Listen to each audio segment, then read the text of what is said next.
بسم الله الرحمن الرحيم. الحمد لله وكفى وسلام على عباده الذين اصطفى،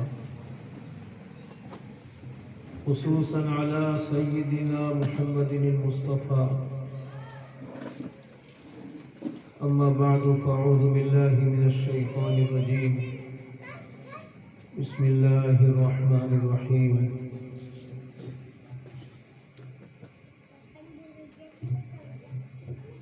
إنا نحن نزلنا الذكر وإنا له لحافظون. صدق الله العظيم. وعن عبد الله بن مسعود رضي الله تعالى عنه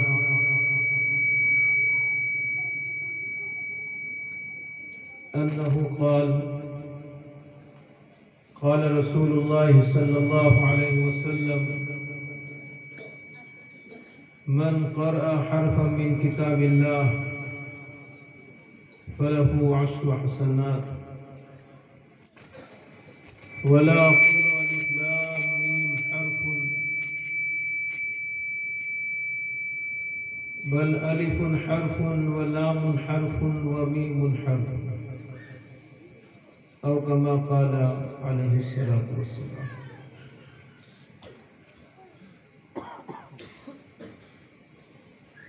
قابل صد احترام حضرات علماء کرام،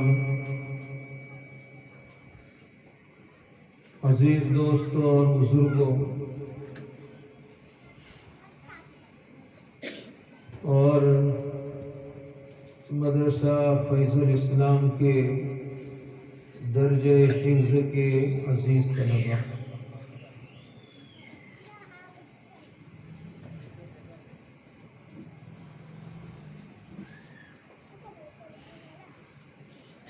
میں نے حضرت عبداللہ بن مسعود رضی اللہ تعالیٰ عنہ کی ایک روایت آپ کے سامنے پڑھی ہے. حضرت عبداللہ بن مسعود رضی اللہ تعالیٰ عنہ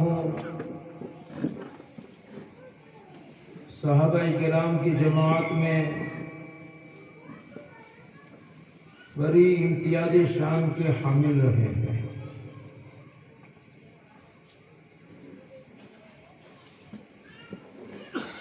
رسول اللہ صلی اللہ علیہ وسلم نے جن صحابہ کرام سے قرآن سیکھنے کا،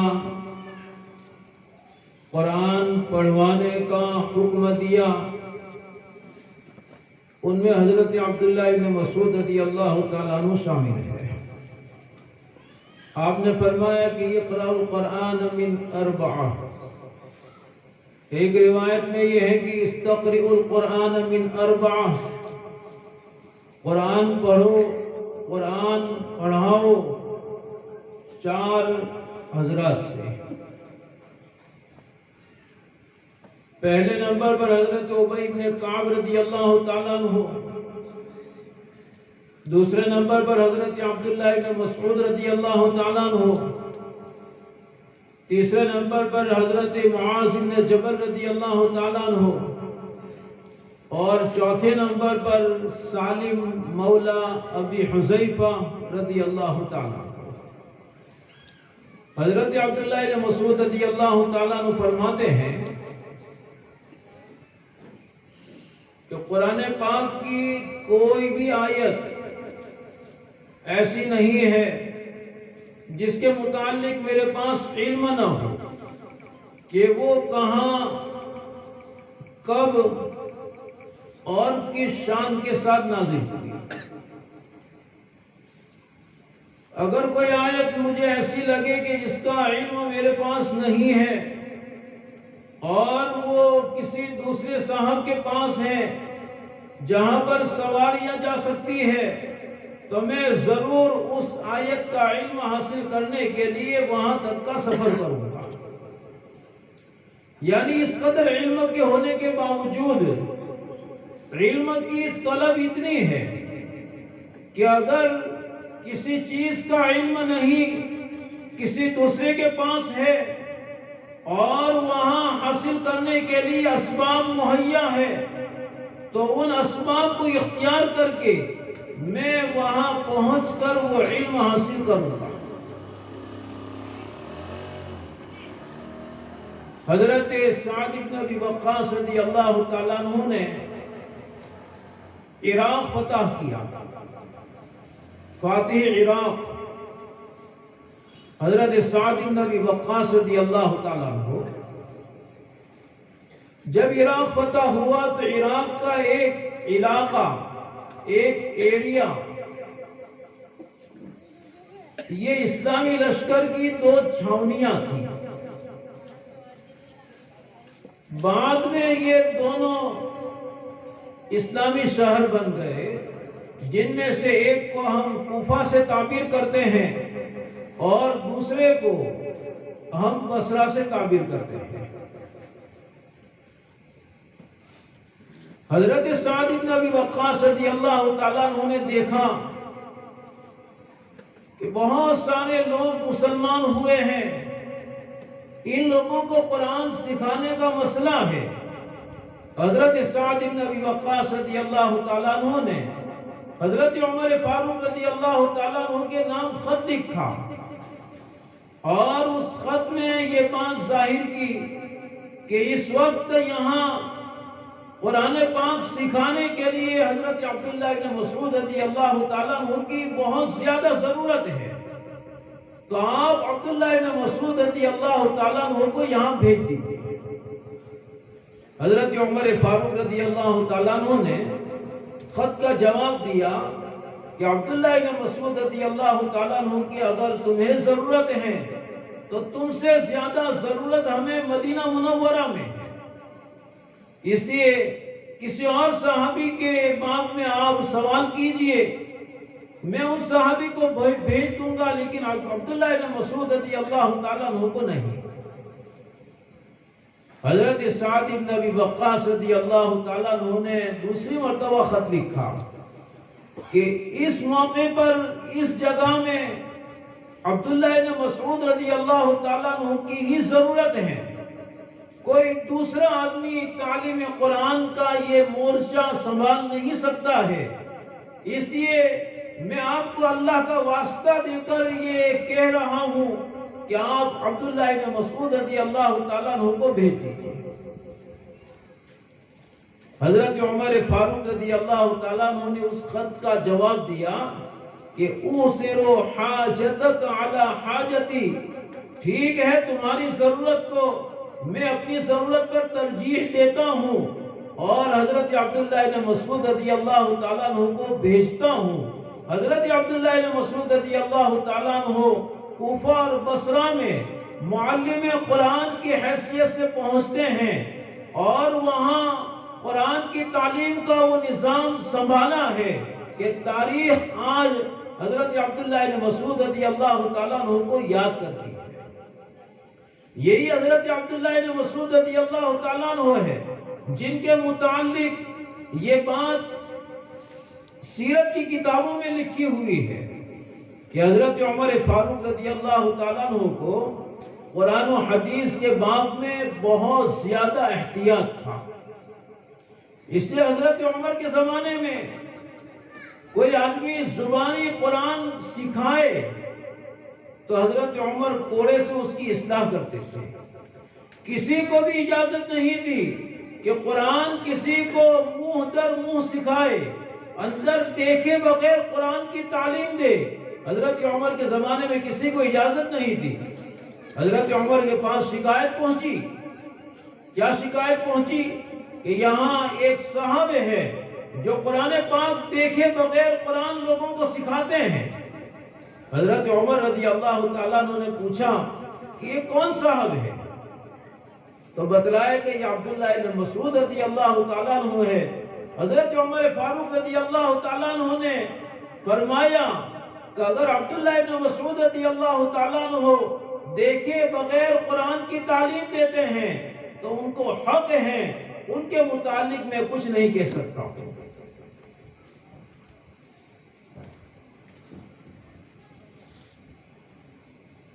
ان کی ایک روایت میں نے آپ کے سامنے پڑھی ہے اور قرآن پاک کی ایک آیت کا میں نے سہارا لیا ہے۔ آیت مبارکہ میں اللہ تبارک و تعالی ارشاد فرماتے ہیں کہ ہم نے ہی قرآن نازل کیا اور قرآن کی حفاظت کرنے والے ہم ہی ہیں۔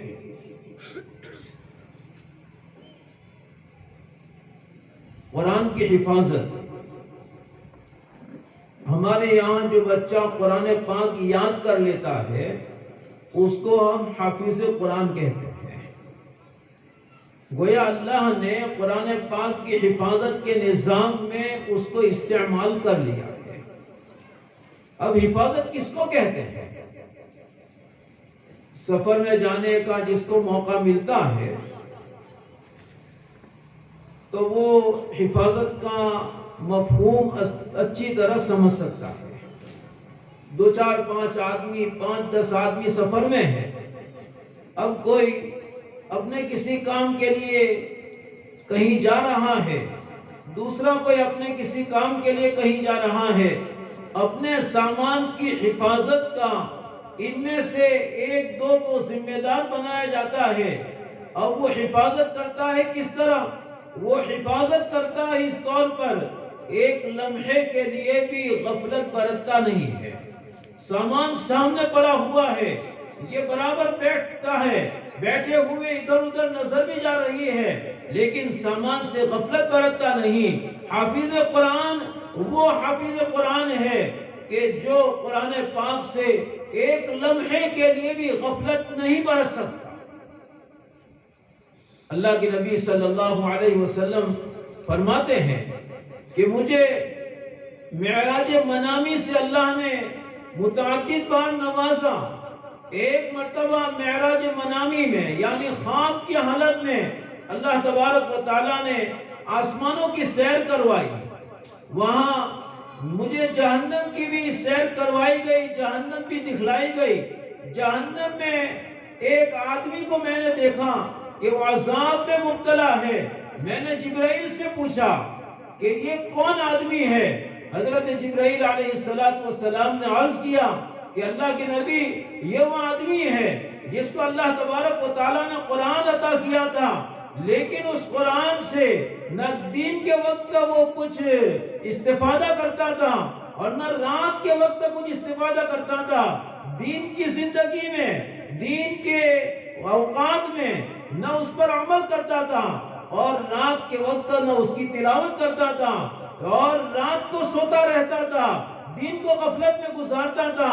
اس کے نتیجے میں یعنی اللہ کی اس نعمت کی ناقدری کے نتیجے میں اس کو یہ سزا دی جا رہی ہے۔ حافظ جہاں ایک بہت بڑا مقام ہے وہاں یہ ایک بہت بڑی ذمہ داری ہے۔ حافظ ہو جانا آسان ہے لیکن اس حفظ کی حفاظت کرنا، اس حفظ پر اپنے آپ کو باقی رکھنا، یہ ایک بہت ہی زیادہ محنت طلب کام ہے، بہت زیادہ محنت کی ضرورت رہتی ہے۔ قرآن پاک جس طرح اللہ نے یاد کرنے کے لیے آسان کر دیا، اسی طرح قرآن پاک کو اللہ نے غیرت مند بھی بنایا ہے۔ قرآن کا یاد کرنا بہت ہی آسان ہے۔ وَلَقَدْ يَسَّرْنَا الْقُرْآنَ لِلذِّكْرِ فَهَلْ مِن مُدَّكِرٍ، ہم نے قرآن کو یاد کرنے والوں کے لیے یاد کرنے کے لیے آسان کر دیا، ہے کوئی یاد کرنے والا؟ لیکن دوسری طرف آپ نے ارشاد فرمایا یہ قرآن بہت زیادہ غیرت مند ہے، اس اونٹ کی طرح جس اونٹ کو نکیل سے نہ باندھا جائے، وہ اونٹ جس طرح بدک کر بھاگ جاتا ہے، ہاتھ نہیں آتا، قرآن پاک بھی اس سے غفلت برتنے والوں سے اسی طرح نکل جاتا ہے۔ اور ایک مرتبہ حافظ قرآن بھول جائے تو اس کے بعد اس کو دوبارہ یاد کرنا یہ اس کے لیے لوہے کے چنے چبانے کے برابر ہے۔ یہ علماء حفاظ بیٹھے ہیں، ان کو یہ تجربہ ہے کہ ابتداءً یعنی پہلے مرحلے میں قرآن پاک کا یاد کرنا یہ بہت ہی آسان ہے، لیکن بھلا ہوا قرآن دوبارہ پکا کرنا یہ ایک بہت مشکل کام ہے۔ اس لیے جہاں یہ مقام ہے کہ حافظ قرآن کے متعلق اللہ کے نبی صلی اللہ علیہ وسلم نے ارشاد فرمایا، یقال لصاحب القرآن اقرا وارتق ورتل كما كنت ترتل في الدنيا فإن منزلك عند آخر آیت تقرأها۔ قرآن پڑھتا جا، جنت کے درجات چڑھتا جا، اور جس طرح ٹھہر ٹھہر کر تو دنیا میں پڑھتا تھا، آج بھی اسی طرح ٹھہر ٹھہر کر تو پڑھتا جا، اس لیے کہ تیرا آخری مقام، تیرا بہت اونچا مقام وہاں جا کر تجھے حاصل ہوگا۔ جو آیت پاک قرآن پاک کی تو آخر میں پڑھے گا، قرآن کی جتنی آیتیں جنت کے اتنے درجات ہیں، حافظ قرآن کو ان تمام درجات سے نوازا جائے گا۔ رسول اللہ صلی اللہ علیہ وسلم نے فرمایا کہ یقال لصاحب القرآن، صاحب قرآن، صاحب کس کو کہتے ہیں؟ صاحب ہمیشہ کا ساتھ رہنے والا۔ صاحب یصحب کے معنی ہی ہے ساتھ رہنا۔ صحابہ کرام رضوان اللہ تعالی علیہم اجمعین کو صحابی جو کہا جاتا ہے، اللہ کے نبی صلی اللہ علیہ وسلم کی صحبت کی برکت کی وجہ سے، اور یہ کائنات کے انسانوں میں انبیاء کرام علیہ السلام کے بعد سب سے بڑا لقب اگر کسی کو دیا گیا ہے وہ صحابہ کرام رضوان اللہ تعالی علیہ اجمعین کو دیا گیا ہے، اس لیے کہ ان صحابہ کرام کے ساتھ نہ کوئی عالم کا لفظ ہے، نہ کوئی مدرس اور نہ علامہ کا لفظ ہے، نہ کوئی شیخ الاسلام ہے اور نہ کوئی شیخ الحدیث ہے، نہ کوئی علامہ زمان ہے، اور نہ اور جو ہیں وہ القاب ہیں، اس لیے کہ ان تمام القاب کو اس ایک لفظ میں جمع کر دیا گیا۔ کون سا لفظ؟ صحابی۔ صحابی، یہ صحابی اصل میں صاحب ہی ہے، اللہ کے نبی صلی اللہ علیہ وسلم کے ساتھ رہنے والے۔ صاحب قرآن کس کو کہا جاتا ہے؟ جو قرآن کے ساتھ رہے، قرآن کے ساتھ رہے۔ اگر کوئی حفظ کر کے قرآن کو بالائے طاق رکھ دے تو وہ صاحب قرآن نہیں ہے۔ قرآن پڑھے، قرآن حفظ کرے، اس کے مطابق عملی زندگی اختیار نہ کرے، وہ صاحب قرآن نہیں ہے۔ قرآن پڑھے، اس کو سمجھ نہ سکے، وہ صاحب قرآن نہیں ہے۔ قرآن پڑھے، عمل بھی کرے، سمجھ بھی رہا ہے، دوسروں تک نہ پہنچائے، وہ بھی صاحب قرآن نہیں ہے۔ چار ذمہ داری ہے، پڑھنا ہے، سمجھنا ہے، عمل کرنا ہے اور دوسروں تک پہنچانا ہے۔ یہ چاروں کام جو آدمی کرتا ہے وہ صاحب قرآن ہے، اور اس کے متعلق حدیث پاک میں یہ بشارت سنائی گئی کہ اس کا آخری مقام و درجہ وہاں پر ہے جہاں وہ قرآن پاک کی آخری آیت پڑھے گا۔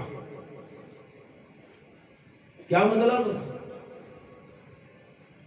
دوسرے حضرات جنت میں جائیں گے تو ان کو جنت میں جانے کے لیے کسی کی سفارش کی ضرورت ہوگی، اور صاحب قرآن کو اللہ تبارک و تعالیٰ خود فرمائے گا کہ اقرا ورتق، پڑھتا جا اور چڑھتا جا۔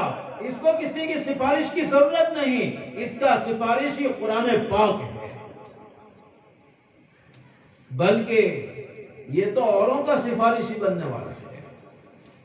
من قرأ القرآن واستظهره وأحل حلاله وحرم حرامه أدخله الله به الجنة وشفعه في 10 من أهل بيته كلهم قد وجبت لهم النار۔ جو قرآن پڑھے، قرآن کو اپنی زندگی پر غالب رکھے، یعنی حلال کو حلال سمجھے، حرام کو حرام سمجھ کر اس سے پرہیز کرے، تو اللہ کے نبی صلی اللہ علیہ وسلم فرماتے ہیں کہ اللہ تبارک و تعالیٰ اس کو جنت میں قرآن کی وجہ سے بہی ادخلہ اللہ بہی، قرآن کی وجہ سے اللہ اس کو جنت میں داخل کرے گا، اور 10 ایسے آدمی اس کے رشتہ داروں میں، اس کے گھر والوں میں 10 ایسے آدمی کہ جن کے متعلق فیصلہ ہو چکا ہے کہ ان کو جہنم میں لے جاؤ، لیکن اللہ اس کو کہے گا ان میں سے تو جس کی طرف اشارہ کرے گا کہ ان کو جہنم سے بچا لیا جائے، میں تیرے اشارے پر اپنا فیصلہ بدل دوں گا۔ یہ مقام ہے، لیکن ساتھ ساتھ ذمہ داری بھی بہت بڑی ہے، بہت بڑی۔ اس کے مطابق زندگی گزارنا ہے۔ اگر یہ خیرکم من تعلم القرآن وعلمہ کا حامل ہے، تم میں سب سے بہتر وہ جو قرآن سیکھے اور سکھلائے، تو تم میں سب سے بڑا ذمہ دار بھی وہ ہے کہ جو قرآن سیکھے اور سکھلائے۔ بڑی ذمہ داری ہے۔ اس لیے حافظ قرآن اپنے حفظ کو محفوظ رکھے، اپنے حفظ پر باقی رہے، اس کے لیے ضروری ہے کہ وہ اس راستے کو اپنائے رکھے۔ میں نے گزشتہ رمضان میں، یعنی یہ جو رمضان گیا اس سے اگلے والے رمضان میں 4 جمعہ، چاروں جمعہ میں نے اسی پر گفتگو کی تھی کہ ہمارے یہاں، ہمارے گاؤں میں نہیں، ہمارے علاقے میں یہ ماحول بن چکا ہے کہ حفظ کرنے کے بعد گاؤں ہی میں، اپنے مقام ہی میں، اپنے وطن ہی میں پڑے رہتے ہیں۔ آگے علم کے حصول کے لیے نہ کوئی شوق اور جذبہ ہے، اور نہ اس کی طرف والدین کو توجہ ہے، والدین کو توجہ ہے، اولاد تیار نہیں ہے، اولاد تیار ہے، والدین کی توجہ نہیں ہے۔ اس کا نتیجہ کیا ہے؟ اس کا نتیجہ یہ ہے کہ حفظ پورا ہو چکا، کچھ دور ہو چکے، اس کے بعد حافظ قرآن اور قرآن کے درمیان بہت بڑا فاصلہ ہو جاتا ہے، اور یہ فاصلہ کبھی اتنا زیادہ ہو جاتا ہے کہ حافظ قرآن کو جو ہے وہ خدا حافظ کر دیتا ہے۔ حافظ قرآن کو خدا حافظ کر دیتا ہے۔ کیا مطلب؟ جس طرح ہم کسی کو رخصت کرتے ہیں یا کسی سے رخصت ہوتے ہیں، ہم اس کو خدا حافظ کرتے ہیں، وہ ہمیں خدا حافظ کرتا ہے۔ اس کا مطلب یہ کہ اب میرے اور تمہارے درمیان جدائی ہو رہی ہے، میں تمہیں اللہ کے حوالے کرتا ہوں، تم مجھے اللہ کے حوالے کر دو۔ حافظ قرآن سے کہہ رہا ہے کہ میں تجھے اللہ کے حوالے کر رہا ہوں۔ جب کوئی کام آدمی کرتا ہے، اس میں مہارت حاصل کرنا ہوتا ہے، تو اس لائن میں اس کو باقی رہنا یہ لازم اور ضروری ہے۔ لائن بدل جاتی ہے تو حفظ نہیں، لباس بھی اتر جاتا ہے اور حلیہ بھی بدل جاتا ہے۔ حافظ قرآن بغیر ریش کے، بغیر داڑھی کے، وہ چاہتا ہے کہ رمضان میں تراویح سناؤں، اس داڑھی کے نہ ہونے کی وجہ سے اس کو یہ موقع میسر نہیں ہے۔ اللہ ہر آدمی کو یہ موقع عطا نہیں کرتا ہے۔ وَرَبُّكَ يَخْلُقُ مَا يَشَاءُ وَيَخْتَارُ مَا كَانَ لَهُمُ الْخِيَرَةُ سبحان اللہ وتعالی عما یشرکون۔ اللہ تبارک و تعالی جس کو چاہتا ہے چن لیتا ہے۔ دنیا والے اگر کسی کا انتخاب کر لے تو کیا ہوتا ہے؟ دنیا والے کسی کا انتخاب کر لے، انتخاب اور الیکشن میں وہ جیت جائیں، تو اس جیت پر وہ جشن مناتا ہے، اور ایسا جشن مناتا ہے کہ وہ اپنے آپ کو بھی بھول جاتا ہے۔ حالانکہ یہ وقتی چیز ہے، جب تک یہ 4 پائے سلامت ہے، عزت باقی ہے۔ جب یہ 4 پائے چلے گئے، اگلے الیکشن میں کسی اور کو منتخب کیا گیا، کسی اور کو جتایا گیا، تو اب یہ بے بس ہو جاتا ہے، کرسی کے بعد قسم کرسی کی حالت میں مبتلا ہو جاتا ہے۔ کوئی اس کو پوچھنا نہیں ہے۔ آج تک جو سلام اس کو کیا جا رہا تھا، کرسی کو کیا جا رہا تھا، اس کو نہیں۔ اب آج کرسی چلی گئی تو اب کرسی کو سلام ہو رہا تھا، تو کرسی نہ بچی تو کس کو سلام کریں گے؟ یہ دنیا کے انتخاب کا نتیجہ ہے۔ لیکن اللہ جب کسی کا انتخاب کر لیتا ہے، نیچے سے جو انتخاب ہوتا ہے نا اس کو الیکشن کہا جاتا ہے، اور اوپر سے جو انتخاب ہوتا ہے اس کو سلیکشن کہا جاتا ہے۔ انتخاب اور الیکشن میں غلطی ہو سکتی ہے، نااہل کو بھی منتخب کر لیا جاتا ہے، نااہل کو بھی جو ہے جتا دیا جاتا ہے، اور وہ اپنی نااہلی کے ساتھ جب اس عہدے کو بھگتتا ہے تو نہ معلوم کتنی ظلم و زیادتی وہ اپنے دفتر میں لے کر بیٹھتا ہے، کتنے ظلم و زیادتی کے عزائم لے کر وہ بیٹھتا ہے۔ اللہ کی حفاظت، اللہ حفاظت فرمائے۔ لیکن جس کا سلیکشن ہوتا ہے، اور وہ سلیکشن بھی کون کرتا ہے؟ اللہ کرتا ہے، جس کے علم میں کوئی خطا نہیں، جس کی قدرت میں کوئی رخنا نہیں، جس کی طاقت کو کوئی للکار نہیں سکتا، جس کے علم کا کوئی ثانی نہیں، بلکہ کائنات میں جتنی چیزیں ہیں وہ سب اس کے علم و قدرت کا نتیجہ ہے، اس کے خلق کا اثر ہے۔ اس کی جانب سے سلیکشن ہو رہا ہے، اس میں کوئی خطا ہو سکتی ہے، اس میں کوئی غلطی ہو سکتی ہے، اس میں کسی کا دباؤ ہو سکتا ہے۔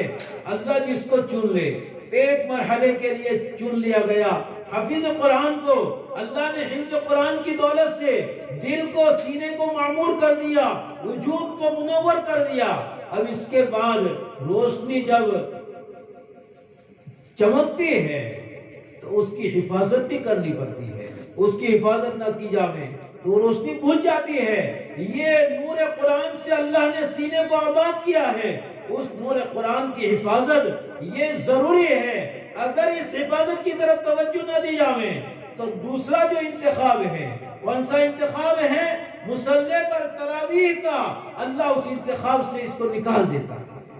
دنیا والے چاہتے ہیں، ماں باپ چاہتے ہیں، مسجد کے ٹرسٹیان چاہتے ہیں، متولی چاہتے ہیں کہ یہ قرآن سنائے، یہ تراویح پڑھائے، لیکن اللہ نہیں چاہتا ہے، ایک غلطی میں مبتلا کر دیتا ہے، داڑھی نکال کر بیٹھا ہے، سب چاہتے ہیں، لیکن اللہ کہتا ہے پہلے مفتی سے پوچھ لو یہ امامت کا حال ہے، امامت کا حال ہے تو سر پر بٹھا کر اس کو امام بناؤ، اگر یہ امامت کا حال نہیں ہے تو اس کو عام لوگوں کے ساتھ سب میں کھڑا کر دو، اس کو آگے بڑھنے کے لیے کوئی موقع نہ دیا جائے۔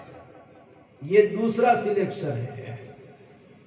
اور اس کے بعد سب سے بڑا سلیکشن جو ہونے والا ہے وہ قیامت کے دن ہونے والا ہے کہ اللہ تبارک و تعالی حافظ قرآن سے کہے گا ان میں سے جس پر تیری نظر اٹھے، ان کی میں سے جس کی طرف تیرا اشارہ ہو جاوے، میں اس کی بھی مغفرت کر دوں گا اور تیرے ماں باپ کو یہ مقام دوں گا کہ تاج پہناؤں گا، ایسا تاج کہ جس کی روشنی کے مقابلے میں سورج کی روشنی یہ مدھم پر جاویں، آفتاب کی روشنی یہ بے وقت ہو جاویں، اس تاج کی روشنی کے مقابل یہ تو کس کو پہنا جائے گا؟ والدین کو۔ بس سمجھ میں آئی؟ اس لیے کہ والدین نے 100 جتن کیے ہیں، اپنے سینے سے لگا کر اس کو الگ کیا ہے، اور کچھ سالوں تک اس کی محنت و مشقت پر ماں باپ کو جو تکلیف ہو رہی تھی، ماں باپ نے وہ تکلیفیں برداشت کی ہے، اپنے لخت جگر کو، اپنے جگر گوشے کو اپنے آپ سے دور کیا، اس سینے پر پتھر رکھ کر دور کیا ہے۔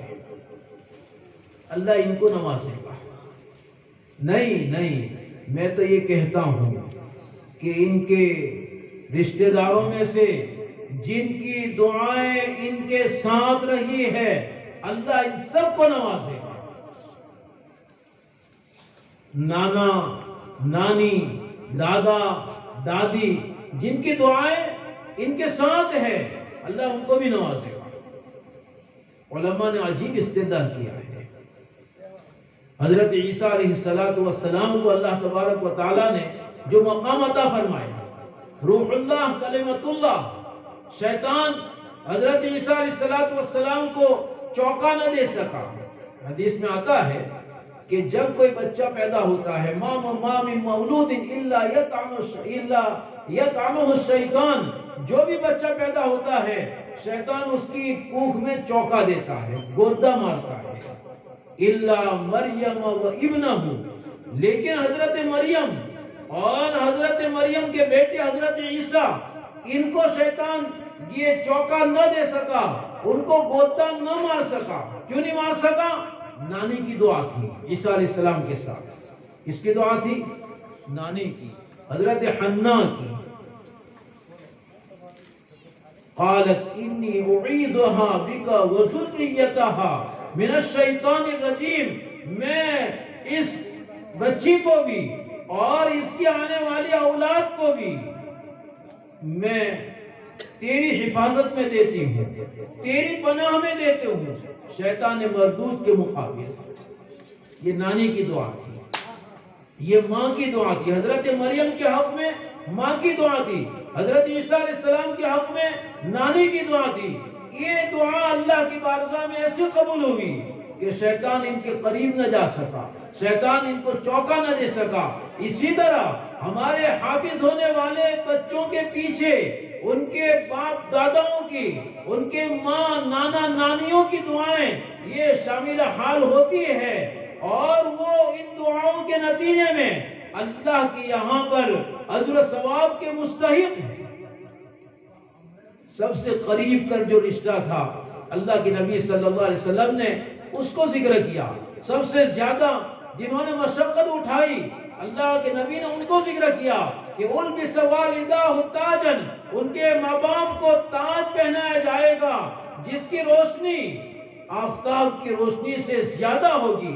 آگے اللہ کے نبی صلی اللہ علیہ وسلم فرماتے ہیں فما ظنکم بالذی عمل بالقرآن، تمہارا کیا خیال ہے اللہ اس کو کیا درجہ دے گا جس نے حفظ کر کے اس کے مطابق زندگی گزاری۔ یہ واسطہ ہے، یہ وسیلہ ہے، یہ اسباب ہیں۔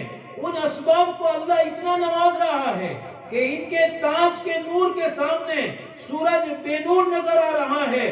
جس نے خود مشقت برداشت کی تو اس کو اللہ کن نعمتوں سے نوازے گا دنیا میں بیٹھ کر ہم اس کا تصور نہیں کر سکتے۔ لیکن تکلیف یہ ہے کہ ہمیں اللہ کے نبی صلی اللہ علیہ وسلم کے ان فرمودات پر کما حقہ یقین ہی نہیں رہا۔ کیسا یقین ہونا چاہیے؟ اللہ کے نبی صلی اللہ علیہ وسلم کے ایک فرزند جو ماریہ قبطیہ رضی اللہ تعالیٰ عنہ کے بطن سے پیدا ہوئے، جن کا نام حضرت ابراہیم تھا، تو وہ بچپن میں شیر خارگی کے زمانے میں وفات پا چکے، اور شیر خارگی کے زمانے میں یہ مدینہ کے ایک محلے میں ایک نوحار کے یہاں پر دودھ پینے کے لیے چھوڑ دیے گئے تھے۔ اس نوحار کی بیوی وہ بھی صحابیہ تھی، وہ دودھ پلاتی تھی، وفات ہو گئی۔ تو وہ عورت آئی اور اس عورت نے یہ کہا کہ اللہ کے نبی میرے سینے میں دودھ ابل رہا ہے، میں چاہتی ہوں کہ میں دودھ پلاؤں۔ ابراہیم یہ ہوتے تو میں دودھ پلاتی۔ اللہ کے نبی صلی اللہ علیہ وسلم فرمایا ان لہو مرضعا فی الجنہ، میرے بیٹے ابراہیم کے لیے دودھ پلانے والی ایک عورت جنت میں اللہ نے مقرر کر دی ہے، وہ اس کو دودھ پلا رہی ہے، اس وقت ابھی پلا رہی ہے۔ ٹھیک ہے، اللہ کے نبی صلی اللہ علیہ وسلم فرمایا اگر تجھے دیکھنا ہو تو میں تجھے دکھلا دوں کہ میرے بیٹے کو جنت میں جنت کی عورت دودھ پلا رہی ہے۔ تو ان صحابیہ نے یہ کہا اللہ کے نبی آپ کے فرمان پر مجھے یقین ہے، مجھے یہ نہیں دیکھنا ہے، دیکھ کر یقین حاصل ہو یہ تو سب کر سکتے ہیں، میں بن دیکھے آپ کی بات پر یقین کرتی ہوں، یقین ہو تو ایسا ہونا چاہیے۔ لیکن ہمیں آج یہ یقین باقی نہیں رہا، جس کے نتیجے میں ہم علماء کو بھی، ہمارے ان حفاظ کو بھی ان چیزوں پر جیسا یقین ہونا چاہیے ویسا یقین نہیں ہے۔ اللہ کرے کہ ہمیں ایسا یقین حاصل ہو جائے۔ ہم اللہ والے ہیں. جو حفیظ قرآن ہے نا، لوگ پوچھتے ہیں کہ اللہ والے کیسے ہوتے ہیں، اللہ والے کیسے ہوتے ہیں، لوگ پوچھتے ہیں. اللہ کے نبی صلی اللہ علیہ وسلم فرماتے ہیں اللہ والوں کی دو نشانیاں. پہلی نشانی جو حفیظ قرآن ہے وہ اللہ والا ہے. اِنَّا لِلَّهِ أَهْلِينَ مِنَ النَّاسِ قِيلَ مَنْ هُمْ يَا رَسُولَ اللَّهِ قَالَ هُمْ أَهْلُ الْقُرْآنِ أَهْلُ اللَّهِ وَخَاصَّتُهُ. قرآن والے یہ اللہ کے اہل ہیں، یہ اللہ والے ہیں، اہل اللہ ہے. یہ پہلے نمبر پر. دوسرے نمبر پر آپ نے فرمایا یہ اہل اللہ من اذا رؤوا ذکر اللہ. اہل اللہ کن کو کہا جاتا ہے؟ جن کو دیکھ کر اللہ یاد آ جاوے وہ اہل اللہ ہے، وہ اللہ والے ہیں. جیسے کسی شرابی کو دیکھ کر ہمیں شراب خانہ یاد آتا ہے، کسی تاجر کو دیکھ کر اس کی دکان یاد آتی ہے، کسی جوئے باز کو دیکھ کر اس کے جوئے کے اڈے ہمارے سامنے آ جاتے ہیں. ہم نے نہیں دیکھا تو بھی ایک تصور ہمارے دماغ میں قائم ہوتا ہے.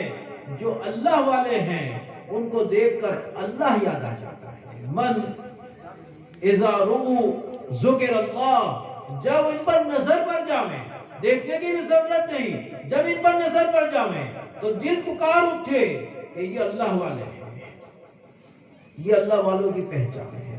ان میں ایک جن کو اللہ نے قرآن کی دولت سے نوازا. اللہ کے نبی صلی اللہ علیہ وسلم فرماتے ہیں لا حسد الا فی اثنین. دو آدمیوں کے علاوہ کسی اور پر رشک کرنے کی اجازت نہیں ہے. دو آدمی صرف، اللہ حسرت کے لیے آتا ہے، صرف اور صرف دو آدمی جس پر رشک کرنے کی گنجائش ہے. اگر رشک کرنا ہو، رشک جانتے ہو نا، کسی چیز کی طلب کہ وہ اس کو ایسا ملا ہے تو مجھے بھی مل جاویں، لیکن اس کے پاس سے زائل نہ ہو. اس کے پاس سے زائل ہونے کی اگر تمنا ہو، یہ حسد ہے، یہ گناہ ہے. اس کے پاس بھی باقی رہے اور مجھے بھی ویسا مل جاویں.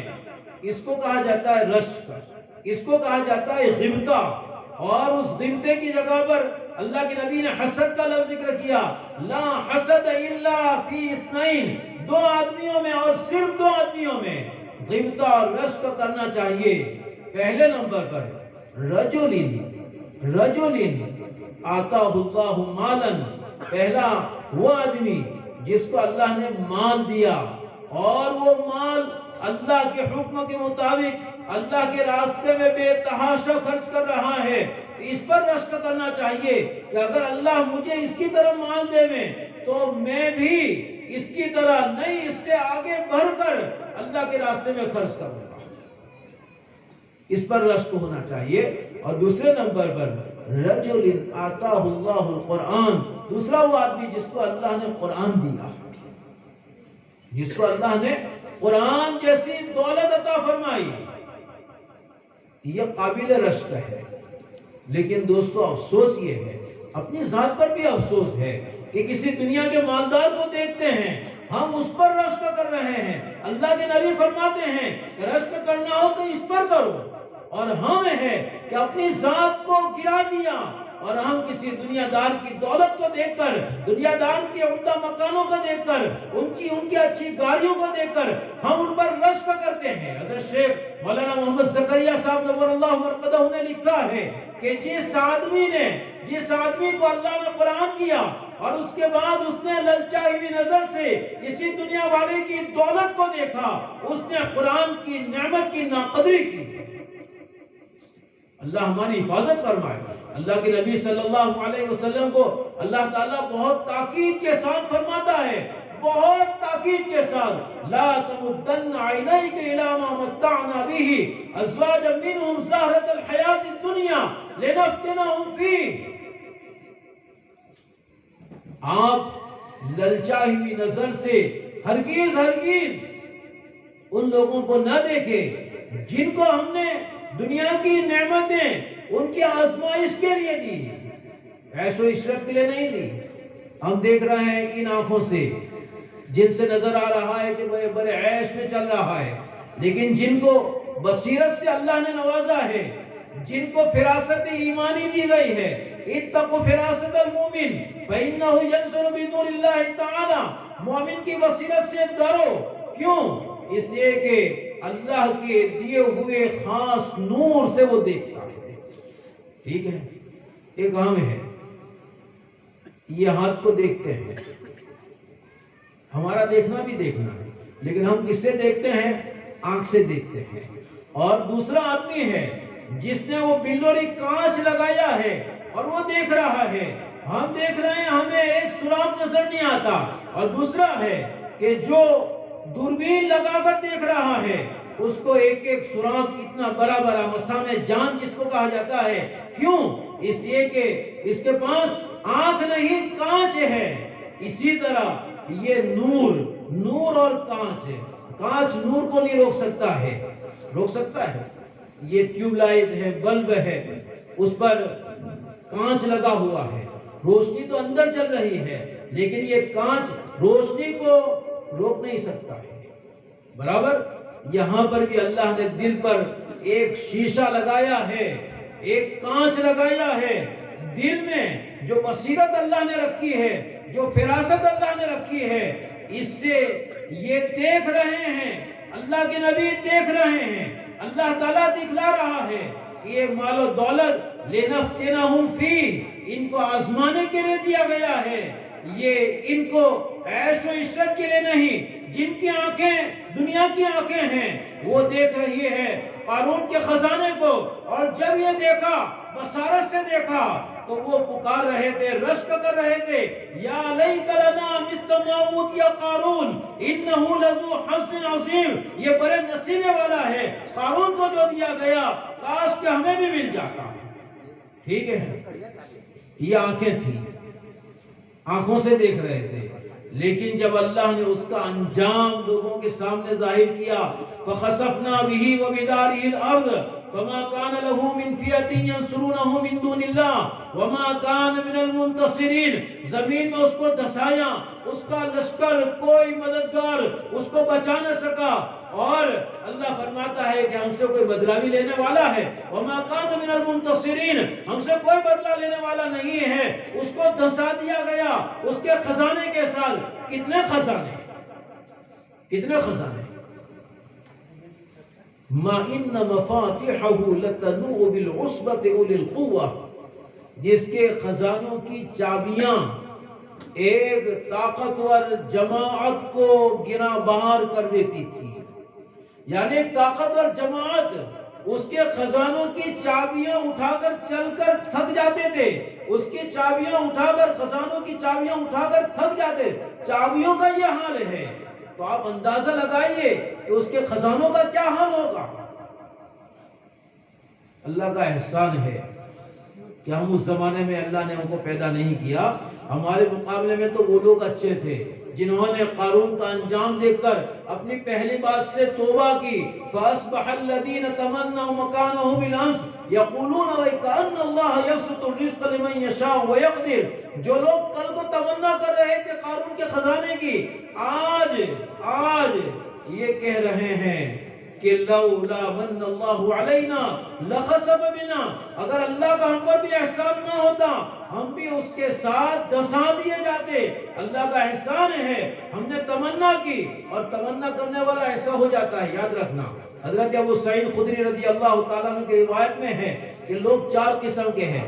الناس علی 4 انحاء، 4 قسم کے ہیں. ان میں پہلے نمبر پر وہ ہے جس کو اللہ نے مال دیا اور اس مال میں اللہ کے حقوق کو پہچان کر اس کو خوب عمدگی کے ساتھ ادا کرتا ہے. پیشانی پر بل نہیں آتا، دل پر بوجھ نہیں پڑتا، بہت خوشی کے ساتھ اللہ کے حقوق کو ادا کرتا ہے. یہ پہلے نمبر پر ہوا افضل الدرجات، یہ سب سے اعلیٰ مقام پر ہے.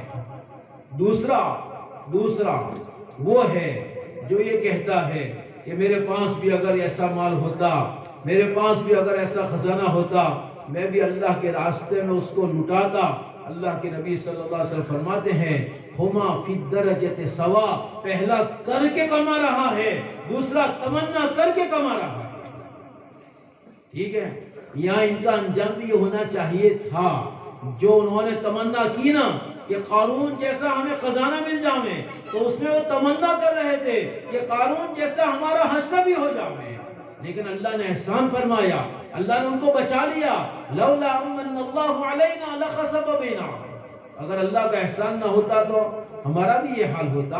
ان کو تو اللہ نے کیا دی؟ بصیرت. پہلے بصارت سے دیکھا، تمنا کر رہے تھے، جب بصیرت آ گئی، انجام سامنے آ گیا تو اب توبہ کر رہے ہیں. ہم نے ایک بہت غلط تمنا کی، ہم نے اپنے عذاب کی تمنا کر لی، اپنے اللہ کے دشمن کے برابر ہونے کی تمنا کر لی. اللہ نے ہم کو بچا لیا. یہ بصیرت ہے، یہ دل کی بینائی ہے، یہ دل کی بینائی. یہ دیکھ رہی ہے، یہ دیکھ رہی ہے. کیا دیکھ رہی ہے؟ کہ یہ مال و دولت اللہ آزمائش کے لیے دیتا ہے، اللہ فتنہ بنا کر دیتا ہے. انما اموالکم و اولادکم فتنہ. تمہارے اموال اور تمہاری اولاد تمہارے لیے آزمائش اور امتحان کا سبب ہے. اولاد اتنا بڑا امتحان نہیں ہے، اور بلکہ مال بہت بڑا امتحان ہے. آپ نے فرمایا لِكُلِّ أُمَّةٍ فِتْنَةٌ وَفِتْنَةُ أُمَّتِي الْمَالِ. ہر امت کی آزمائش کا اللہ نے کوئی نہ کوئی سبب بنایا ہے. میری امت کی آزمائش کا سبب اللہ نے مال کو بنایا ہے. حضرت ابو عبیدہ بن جراح رضی اللہ تعالیٰ عنہ بحرین کا محصول لے کر آئے، مسجد نبی کے صحن میں رکھ دیا. فجر کے بعد آپ تقسیم کرنے والے تھے. فجر کی نماز میں کچھ وہ لوگ بھی آ گئے، وہ انصار بھی آ گئے جو کسی دوسری مسجدوں میں نماز پڑھا کرتے تھے. مسجد نبی کے علاوہ مدینہ میں 9 مسجدیں تھی اللہ کے نبی کے زمانے میں. ان میں جو ہے وہ نماز پڑھتے ہوں گے، لیکن آج یہاں آ گئے. آپ نے فرمایا مجھے ایسا لگتا ہے کہ تمہیں پتہ چل گیا ہے کہ ابو عبیدہ بن جراح بحرین کا مال لے کر آئے ہیں. انہوں نے کہا کہ ہاں، ہماری جیسے بناوٹ نہیں تھی. نہیں حضرت، یہ تو آج ایسے ہی دل ہوا کہ آپ کے پیچھے نماز پڑھ لیں، اس لیے ادھر آ گئے. نہیں، صاف کہہ دیا کہ ہاں اسی لیے آئے ہیں. آپ نے فرمایا ابشروا بما یسرکم. تم خوش ہو جاؤ ان چیزوں سے جو تمہیں خوش کر دے گی. اس کے بعد آپ نے فرمایا للفقر اخشى عليكم ولكن اخشى عليكم ان تبسط لكم الدنيا كما بسطت لمن كان قبلكم فتنافسوها كما تنافسوها اي فتنافسوها كما تنافسوها فتهلككم كما اهلكتهم. مجھے تم پر یہ اندیشہ نہیں ہے، مجھے تم پر یہ بھیک نہیں ہے کہ تم فقر و فاقہ میں مبتلا ہو کر کافر ہو جاؤ گے. آپ فقر سے پناہ مانگتے تھے اللہ کی. اللہم انی اعوذ بک من الفقر. آپ سے پوچھا گیا فقر سے آپ پناہ مانگتے ہو، تو آپ نے فرمایا کاد الفقر ان یکون کفرا. فقر کبھی فقیری، کبھی محتاجی، کبھی انسان کو کفر تک پہنچا دیتی ہے. مجھے یہ تو اندیشہ نہیں کہ فقر و فاقہ کی وجہ سے تم دین چھوڑ کر کفر کی طرف چلے جاؤ گے، نہیں. لیکن مجھے جو اندیشہ ہے، مجھے جو بھیک ہے تم پر، وہ یہ ہے کہ دنیا کے خزانے تمہارے سامنے کھول دیے جائیں گے جیسے تم سے پہلے لوگوں کے لیے کھول دیے گئے. تم ان خزانوں کو حاصل کرنے کے لیے ریس میں آ جاؤ گے، تقابلی صورتیں اختیار کرو گے جیسے تم سے پہلے لوگوں نے اختیار کی. اور جو انجام ان کا ہوا، دنیا نے جو انجام ان کا کیا، کما اہلکتہم تہلککم، یہ دنیا تمہیں بھی ہلاک کرے گی. تو بہرحال جس کو اللہ نے قرآن کی دولت سے نوازا، وہ دنیا والوں کی دولت کو، دنیا والوں کے مال اور ان کے عیش و عشرت کے اسباب کو للچائی ہوئی نظر سے دیکھے تو اس نے اللہ کی دی ہوئی نعمت کی ناشکری کی ہے. اللہ کے نبی کو روک دیا گیا. اب سوال ہے رزق کا. لا تمدن عینیک الی ما متعنا به ازواجا منهم زہرۃ الحیات الدنیا لنفتنہم فیہ.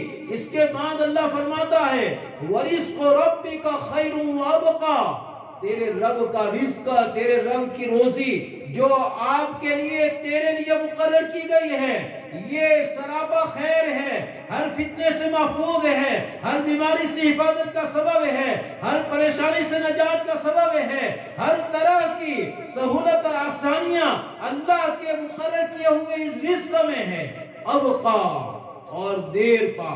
اب یہاں رزق سے مراد کیا ہے دوستو؟ یہاں علماء کی ایک رائے یہ ہے کہ یہاں رزق سے مراد قرآن کی دولت ہے. وَتَجْعَلُونَ رِزْقَكُمْ أَنَّكُمْ تُكَذِّبُونَ.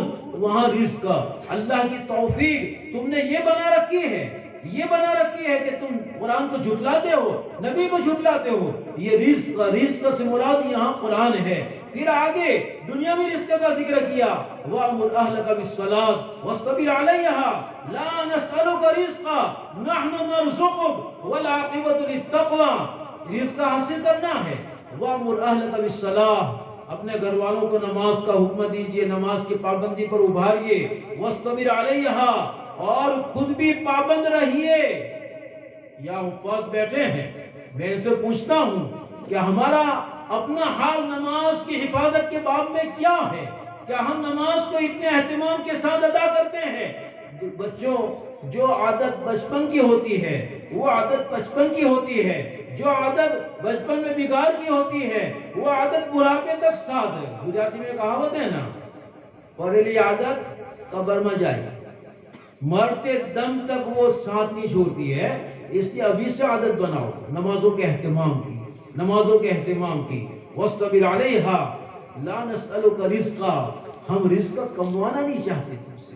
اس لیے دوستو، یہ آیت پڑھتا ہوں تو مجھے بہت خوشی ہوتی ہے، بہت تسلی ہوتی ہے۔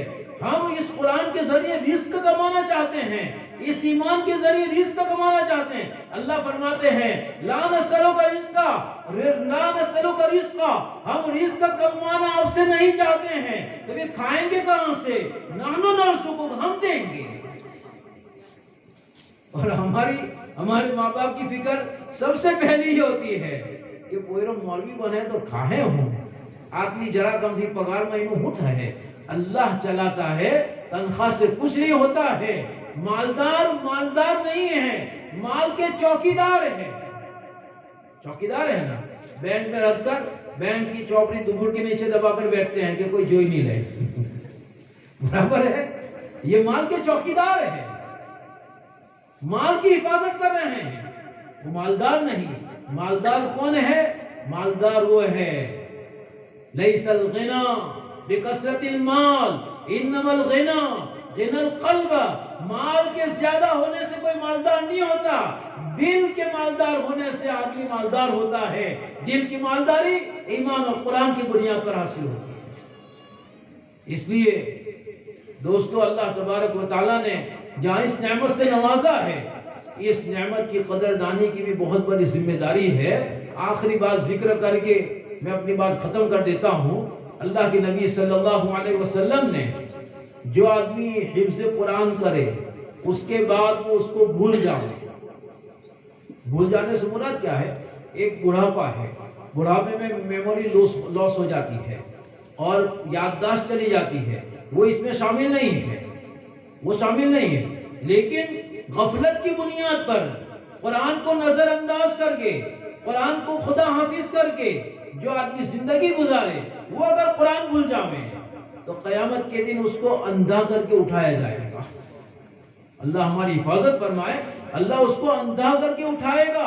ایک دوسرے نمبر پر اس کو کوہر کی بیماری جانتے ہو نا، ایک ہمارے گجراتی کا کوہر ہے جس کو سفید داغ کہا جاتا ہے، ایک اردو کا کوہر ہے جس کو ہمارے یہاں رکت پت کہا جاتا ہے، جس میں انگلیاں سڑ جاتی ہے، بدن کے اطراف کنارے سڑ جاتے ہیں اور اس میں سے کیڑے اور گوشت جھرتا ہے۔ اس بیماری کے ساتھ اللہ قیامت کے دن اٹھائے گا، اللہ قیامت کے دن اٹھائے گا۔ اللہ ہماری حفاظت فرمائے، اللہ ہمیں اس کی قدردانی کی توفیق عطا فرمائے۔ حاجی امداد اللہ صاحب مہاجر مکی علیہ الرحمہ، ان کے پیر بھائی ہیں حافظ ضامن شہید رحمہ اللہ، میاں جی نور محمد جنجانوی علیہ الرحمہ سے یہ دونوں حضرات بیعت ہیں۔ مکتب کے استاد ہیں میاں جی نور محمد جنجانوی رحمہ اللہ، لیکن اپنے زمانے کے پیر ہیں، اپنے زمانہ کا بہت بڑا اللہ والا ہے۔ یہ دونوں ان کے مرید ہیں، حاجی امداد اللہ صاحب مہاجر مکی، حافظ ضامن شہید رحمہ اللہ، مولانا رشید احمد گنگوہی، یہ حضرات۔ پھر مولانا رشید احمد گنگوہی جو ہے وہ حاجی صاحب سے جو ہے وہ بیعت ہوئے۔ تو بہرحال یہ تو پیر بھائی ہے۔ حافظ ضامن شہید رحمہ اللہ یہ آنے والوں کو کہتے تھے اللہ اللہ کرنا ہو تو ادھر چلے جاؤ، کہاں؟ حاجی صاحب کی خانقاہ میں، اور حقہ پینا ہو تو یہاں آ جاؤ۔ اللہ اللہ کرنا ہو تو وہاں چلے جاؤ، حقہ پینا ہو تو یہاں آ جاؤ۔ ان کے پاس ایک آدمی آیا اور اس نے آ کر یہ کہا کہ میرا بچہ حافظ قرآن ہے۔ تو حافظ دامن شہید رحمہ اللہ نے، اب شہید کیوں کہتے ہیں معلوم ہے آپ کو؟ یہ ہندوستان کی آزادی کی جو لڑائیاں ہوئی ہے اس میں ہمارے علماء کا بہت بڑا کردار ہے، بلکہ یہ لڑائیاں شروع کرنے والے ہمارے علماء ہی ہیں۔ جنگ آزادی کی لڑائیاں ہمارے علماء نے ہی شروع کی۔ تو ایک لڑائی کے موقع پر ایک حور ان کو یہ جنت کا کوئی ذائقہ جو ہے وہ چکھوا کر گئی کہ ان کی بھی شہادت کا وقت آ چکا ہے، ان کی بھی شہادت کا۔ تو دوسری حور نے روک دیا کہ نہیں، ان کا وقت نہیں آیا، لیکن وہ لگ گیا تو ان پر وہ چاٹتے ہی رہتے تھے زندگی بھر۔ تو وہ فرماتے ہیں، اس کے بعد وہ شہید بھی ہوئے، وہ فرماتے ہیں کہ تم نے اپنے بیٹے کو جنم روگ میں مبتلا کر دیا۔ حافظ قرآن، حفظ قرآن کیا ہے؟ جنم روگ ہے۔ جس کو جنم روگ ہو اس کو روزانہ علاج کرنا پڑتا ہے۔ ایک دن بھی علاج سے چک جاویں وہ بیماری اس کو پریشان کر دیتی ہے۔ جیسے پریشر کی بیماری جنم روگ بیماری ہے، اب ایک وقت بھی دوا پینا بھول جاویں تو سر میں درد شروع ہو جاتا ہے، آسمان زمین اور زمین آسمان سے بدل جاتا ہے، سر چکرانے لگتا ہے، سر بھاری ہو جاتا ہے۔ یہ حفظ قرآن کے دوستو جنم روگ ہے، جنم روگ ہے۔ اس کا روزانہ علاج کرنا پڑے گا، روزانہ علاج کرنا پڑے گا۔ حضرت عبداللہ بن مسعود رضی اللہ تعالیٰ عنہ سے بات شروع کی تھی، حضرت عبداللہ بن مسعود ہی پر جو ہے بات ختم کر رہا ہوں۔ حضرت عبداللہ بن مسعود رضی اللہ تعالیٰ عنہ نے حافظ قرآن کے حفظ کے باقی رکھنے کا ایک نسخہ بیان فرمایا ہے۔ بہت آسان ہے، بہت آسان ہے۔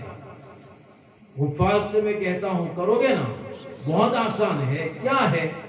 حضرت عبداللہ بن مسعود رضی اللہ تعالیٰ عنہ فرماتے ہیں کہ روزانہ رات کو جب سونے کا وقت ہو تو اس وقت سورہ بقرہ کی 10 آیتیں پڑھ لیا کرو، اللہ تبارک و تعالیٰ موت تک قرآن کو سینے میں محفوظ رکھے گا۔ 10 میں سے پہلی 4 آیتیں، الف لام میم آیت ہے یا نہیں، یہ ایک مستقل بحث ہے۔ کوفی قراء یہ کہتے ہیں کہ الف لام میم آیت نہیں ہے، آیت ذالک الکتاب لا ریب فیہ سے شروع ہوتی ہے، تو یہاں سے اولئک علی ھدی من ربہم واولئک هم المفلحون تک 4 آیتیں۔ اس کے بعد آیت الکرسی اور اس کے بعد کی 2 آیتیں، اللہ لا الہ الا هو الحی القیوم اور لا اکراہ فی الدین، اللہ ولی الذین آمنوا، یہ 3 آیتیں، 4 اور 3 7، اور 3 آیتیں سورہ بقرہ کی آخری، للہ ما فی السماوات وما فی الارض، آمن الرسول اور لا یکلف اللہ نفسا الا وسعها۔ یہ کل 10 آیتیں روزانہ رات کو، لیکن اس نیت کے ساتھ کہ اللہ میرے سینے میں قرآن کو محفوظ رکھے، اس نیت کے ساتھ جو پڑھے گا اللہ اس کے سینے میں قرآن پاک کو محفوظ رکھے گا۔ کس طرح محفوظ رکھے گا؟ اب کیڑا کاٹے گا، قرآن پڑھو، پڑھنے کے لیے اب چین سے بیٹھنے نہیں، یہ اب پریشان مت ہونا کہ اب تو پڑھنا پڑے گا، اللہ اسباب قائم کرے گا، ڈرنے کی ضرورت نہیں ہے۔ یہ آیتیں پڑھو روزانہ رات کو، اللہ تبارک و تعالیٰ کچھ نہ کچھ قرآن کی تلاوت کی توفیق دے گا، اور اس کے نتیجے میں قرآن اللہ تعالیٰ موت تک سینے میں محفوظ رکھے گا۔ اور موت تک سینے میں محفوظ ہے تو کما تموتون تحیون، جس طرح تمہیں جو ہے وہ موت آئے گی، اس طرح تمہیں تبعثون، قیامت کے دن دوبارہ اٹھایا جائے گا۔ جب اٹھایا جائے گا تو کس کے ساتھ اٹھایا جائے گا؟ قرآن پاک کی حفاظت کے ساتھ اٹھایا جائے گا، اور قیامت کے دن حفاظ کی جماعت میں اٹھایا جائے گا، اور یہ شرف حاصل ہوگا۔ کون سا شرف؟ اشارہ کر دو، تمہارے اشارے کی بنیاد پر ہم اپنا فیصلہ جو ہے بدل دیں گے 10 آدمی کے حق میں۔ اس لیے یہ بہت مبارک مشغلہ ہے، بہت ہی مبارک مشغلہ ہے۔ اللہ تبارک و تعالیٰ نے اپنے نبی کو معجزہ عطا فرمایا، اور یہ حافظ قرآن خود قرآن کا معجزہ ہے۔ یہ حافظ قرآن خود قرآن کا معجزہ ہے۔ دنیا کی دوسری کوئی کتاب ایسی نہیں ہے جس کو ازبر کیا جاوے، پورا حفظ کیا جاوے اور اس کو روزانہ سنایا جاوے، ایک نشست میں، ایک بیٹھک میں پورا قرآن سنایا جاتا ہے۔ دنیا کی دوسری کوئی کتاب یاد ہی نہیں کی جا سکتی، یاد ہی نہیں کی جا سکتی. صرف یہ قرآن کا کمال ہے، یہ اللہ کے نبی کا معجزہ ہے، اور اللہ تبارک و تعالیٰ کی حفاظت کا جو نظام ہے اس نظام کی یہ ایک کڑی ہے کہ الفاظ کی حفاظت کے لیے اللہ نے حفاظ کی جماعت کو پیدا کر دیا، اللہ نے ان کا سلیکشن کر لیا. وَرَبُّكَ يَخْلُقُ مَا يَشَاءُ وَيَخْتَارُ مَا كَانَ لَهُمُ الْخِيَارَةُ. دنیا والوں کو کوئی اختیار نہیں ہے، کوئی چاہے کہ میں حافظ بن جاؤں، اس کے ارمان ضرور ہے، لیکن ادھر سے سلیکشن ہونا چاہیے تو یہ پڑھے گا. اگر سلیکشن نہیں ہے تو پھر یہ بیچ میں ادھورا چھوڑ کر بھاگ جائے گا. اس لیے بس میں مبارکبادی کے کلمات پر اپنی بات کو ختم کرتا ہوں کہ اللہ تبارک و تعالی اس حافظ عادل کو ان کے والدین کے لیے، ان کے آبا و اجداد اور امہات و جدات کے لیے، اور ان کے پورے خاندان اور خاندان والوں اور رشتہ داروں کے لیے، بلکہ ہماری پوری بستی کے لیے، ان کے اساتذہ کرام کے لیے، جہاں سے الف با کی تختی شروع کی ہے وہاں سے آج تک کے تمام اساتذہ کرام کے لیے اللہ تعالیٰ خوب مبارک فرمائیں. حفظ قرآن کے جو وعدے اور جو بشارتیں اللہ کے نبی صلی اللہ علیہ وسلم نے بیان فرمائے ہیں، اللہ تبارک و تعالیٰ اپنے فضل سے اس کا استحقاق پیدا فرمائیں، اور ان تمام وعدوں اور بشارتوں سے اللہ تعالیٰ ان کو بھی نوازیں، اور ہم جتنے بھی حفاظ ہیں ان تمام کو بھی نوازیں. قرآن کی حفاظت کے بعد اس حفظ کی حفاظت کے لیے اللہ تبارک و تعالیٰ ہماری طبیعتوں کو آمادہ کریں، اور قرآن کے بھول جانے سے، بھولنے پر آنے والی وعیدوں سے اللہ ہم سب کی حفاظت فرمائے، اور آئندہ تعلیم و تعلم کا سلسلہ جاری رکھنے کی جو ہے وہ کوشش کریں. یہ بھی حفظ قرآن کے اسباب میں سے ایک سبب ہے. اللہ تعالیٰ صحیح سمجھنے کی اور عمل کرنے کی توفیق عطا فرمائے. آمین. وآخر دعوانا الحمد للہ رب العالمین.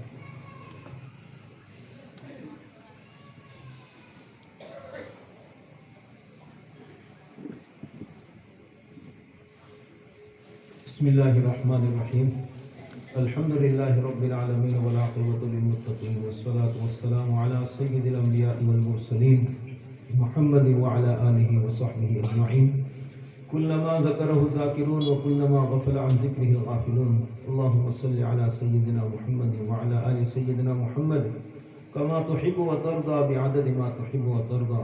اللهم يا حي يا قيوم برحمتك نستغيث اصلح لنا شأننا كله ولا تكلنا إلى أنفسنا طرفة عين ولا إلى أحد منا. اے اللہ ہمارے گناہوں کو معاف فرما، ہماری خطاؤں سے درگزر فرما، اپنا فضل و کرم شامل حال فرما. ہم بہت بڑے مجرم ہیں، گنہگار ہیں، پاپی ہیں. اللہ تیری نعمتیں کھا کر تیرے احکام توڑنے والے مجرم اور باغی ہے. اپنے فضل سے ہمیں معاف فرما دے. ہمارے پاس کوئی عمل نہیں، کوئی واسطہ نہیں، کوئی صدقہ نہیں، کوئی سبب نہیں، بس تیرا فضل ہے اور تیرے محبوب صلی اللہ علیہ وسلم کی دعائیں ہیں. اے اللہ ان دونوں کو ہمارے حق میں استعمال فرما لے، اور ہمارے والدین کے رشتہ داروں کی، ہمارے بھائیوں اور بہنوں کی، ان کے بال بچوں کی، اہل و عیال کی، ہمارے اہل و عیال کی، ہمارے اساتذہ کرام اور ہمارے مشائخ عظام کی، ہمارے دوست احباب محسنین متعلقین تمام کی اللہ تو مغفرت فرما، بھرپور مغفرت فرما. دنیا اور آخرت کی رسوائیوں سے ہماری حفاظت فرما، ہر طرح کے شرور و فتن سے ہماری حفاظت فرما. اے اللہ ہماری بدعمالیوں کی وجہ سے ہمیں ظالموں کے حوالے نہ فرما، ہمیں بیار و مددگار نہ بنا، ہمیں ذلیل و خوار نہ فرما، ہمیں آفات و بلایا مصائب بیماری مبتلا نہ فرما. ہر قدم، ہر لمحہ، ہر آن، ہر پل اللہ ہماری مدد فرما، ہماری حفاظت فرما. اللہ ہماری ہدایت فرما، ہماری مغفرت فرما، اور مولا کریم ہمیں اپنی رحمتوں سے مالا مال فرما. ہمیں شقی و بدبخت اور محروم القسمت نہ بنا. قرآن جیسی عظیم نعمت تو نے عطا فرمائی، اس کے متعلق تیرے محبوب صلی اللہ علیہ وسلم نے، تو نے قرآن میں، تیرے محبوب نے احادیث میں اللہ جو باتیں ارشاد فرمائی، اللہ اس پر پورا یقین ہمیں نصیب فرما دے. اللہ پورا یقین ہمیں نصیب فرما دے. اللہ اس سلسلے میں آج تک جو تذبذب اور جو تزلزل رہا، اللہ اس پر ہماری گرفت نہ فرما. اللہ نعمت قرآن کی اور تیری دی ہوئی باقی تمام نعمتوں کی قدردانی اور شکر گزاری کی ہمیں توفیق عطا فرما دے. ہم سے راضی اور خوش ہو جا, ہمیں اپنا بندہ بنا لے, نفس و شیطان کی بندگی سے بچا لے, طاعات پر جما دے, اللہ گناہوں سے اکھار دے. اے اللہ تیرے رضا والے اعمال کا شغل ہمیں نصیب فرما دے. تجھے ناراض کرنے والی ہر حرکت, ہر سکون, ہر قول, ہر فعل سے ہماری حفاظت فرما. اے اللہ تیری محبت, تیری معرفت, تیرا شوق ذوق نصیب فرما. رسول اللہ صلی اللہ علیہ وسلم کی سچی محبت اور والہانہ عشق نصیب فرما. صحابہ اکرام کی عظمت اور ان کی محبت نصیب فرما. اہل اللہ کی محبت اور ان کی صحبت نصیب فرما. ہمارے ظاہر و باطن کی اصلاح فرما, اصلاح کے اسباب مہیا فرما. نفس و شیطان کی شرارتوں سے ہماری حفاظت فرما. اللہ امت مسلمہ کے ایک ایک فرد پر رحم فرما. پریشان حالوں کی پریشانیاں دور فرما. بیماروں کو شفا عطا فرما. مفلسوں کے قرض ادا کروا دے. گنہگاروں کو توبہ کی توفیق عطا فرما. اللہ جہاں شرور فتن ہے, امن و امان کی شکل صورتیں پیدا فرما دے. اللہ ہمارے حال پر رحم فرما. اللہ اس حافظ ہونے والے تیرے بندے کو اللہ حفظ کے باب میں جو بشارتیں اور جو وعدے ہیں اللہ ان کا استحقاق عطا فرما. اے اللہ ان وعدوں اور بشارتوں سے ان کو, ان کے والدین کو اور ان کے رشتہ داروں کو, اساتذہ کرام کو اور تمام متعلقین کو اے اللہ تو خوب خوب نواز دے. اے اللہ قرآن کو ہمارے لیے ہدایت کا سبب اور ذریعہ بنا. قرآن کو ہمارے خلاف حجت نہ بنا. قرآن کو ہمارے لیے وبال کا سبب اور ذریعہ نہ بنا. اے اللہ اس کو ہمارے لیے نسخہ شفا بنا. اے اللہ اس کو ہمارے لیے ہدایت نامہ بنا. اے اللہ اس کو ہمارے لیے اے اللہ رحمت بنا. اے اللہ موعظت بنا. ہمیں اس سے فائدہ اٹھانے کی توفیق عطا فرما. خیر الناس من ينفع الناس میں بھی شامل فرما, اور خیرکم من تعلم القرآن وعلمہ اللہ اس میں بھی ہمیں شامل فرما دے. اے اللہ ہمارے تمام مرحومین کی بال بال مغفرت فرما. جب تک زندہ رکھی ایمان اسلام اتباع سنت کے ساتھ زندہ رکھیو. جب وقت آخیر ہو ایمان کلمے والی, نیکی تقوی والی, تیری رضا, تیری محبت و معرفت, تیرے شوق ذوق والی موت عطا فرما کر اپنی آغوش رحمت میں ہمیں جگہ عطا فرما. اللہ ہمارے تمام دوست احباب کی جنہوں نے دعاؤں کے لیے کہا ہے تمام کی بھرپور مغفرت فرما. اللہ جنہوں نے دعاؤں کے لیے کہا ہے اللہ ان تمام کی پریشانیوں کا خاتمہ فرما. ہر قسم کے خیر و برکات سے انہیں نواز دے. اللہ امت محمدیہ کے ایک ایک فرد کی مغفرت فرما, اور اس مجمع میں شامل اللہ تیرے تمام بندوں اور بندیوں کی مغفرت فرما. تمام کی دل کی جائز مرادیں پوری فرما. تمام کی پریشانیوں کا خاتمہ فرما. تمام کو دنیا اور آخرت کی عزت و عافیت, امن و امان نصیب فرما دے. اللہ اپنے فضل و کرم حبیب پاک صلی اللہ علیہ وسلم کے صدقے میں ہماری دعاؤں کو قبول و منظور فرما. آمین یا رب العالمین برحمتک یا ارحم الراحمین بحرمت سید المرسلین صلی اللہ تعالی علیہ وعلی آلہ وصحبہ اجمعین.